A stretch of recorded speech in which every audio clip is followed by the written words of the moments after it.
Good morning, dear students. Today we are going to study Robert Frost's famous poem, The Road Not Taken. In this poem, the poet comes upon a fork in the road while walking through a yellow wood. He considers both the paths and concludes that each one is equally well traveled and appealing.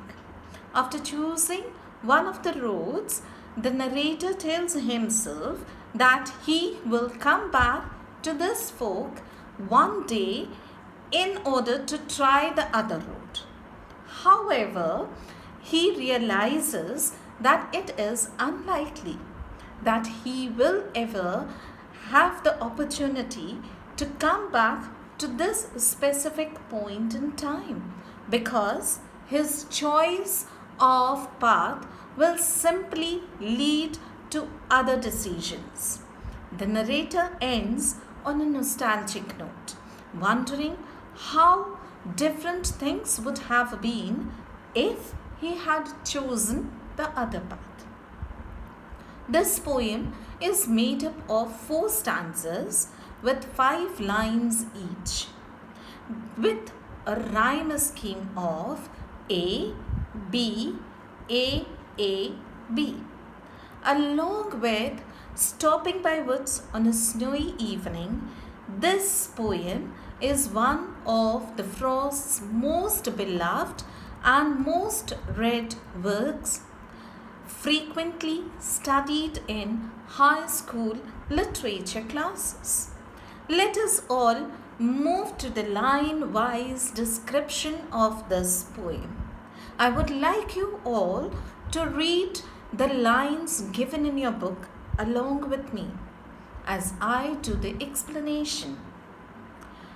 2 roads diverged in a yellow wood.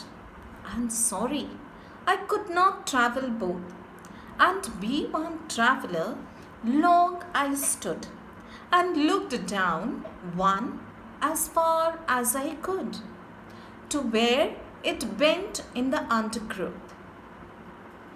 The 2 roads here obviously symbolizes the choices made by the speaker in his life. He cannot take both as much as he would like to. So, he spends time in contemplation and observation. He cannot see far, not far enough to make a confident decision as to the better nature of one over the other.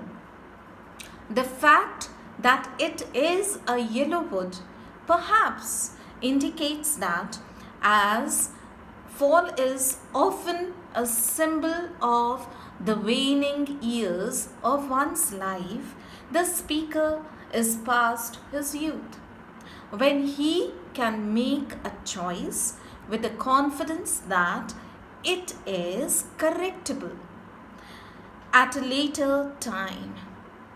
The choice he makes will be permanent, highly impacting the rest of his fast disappearing days of life. As one approaches middle age, he comes to grip with the fact that his time for hopes and dreams is past. He must come to grips with the reality created by the choices he has made. Let us read further. Then took the other as just as fair, and having perhaps the better claim because it was grassy and wanted way. Though as for that, the passing there had warned them really about the same. Here, the speaker seems to be contradictory. He has made a choice but is still unsure about it. It is just as fair, yet it has the better claim. These expressions tell us about his confusion. Then again, there is no appreciable difference as the passing day had warned them really about the same. He is still trying to convince himself that either choice would have been acceptable, just in case this path proves ill advised. He cannot quite make up his mind about the wisdom of his decision. Let us read further. And both that morning equally lay, in leaves no step had trodden black. Oh, I kept the first for another day, yet knowing how way leads on to way, I doubted if I should ever come back. The speaker is still in the process of convincing himself, even to the point of self delusion. He tries to tell himself that should this road proves not the right one, he will have the chance to go back to take the other road. Yet, in a road of complete honesty, he knows that life will probably not allow him the choice to return, even if he would wish to. He cannot do that. He has transitioned to the point where he realizes that his youth is past and he must take up the responsibility and reality of adulthood.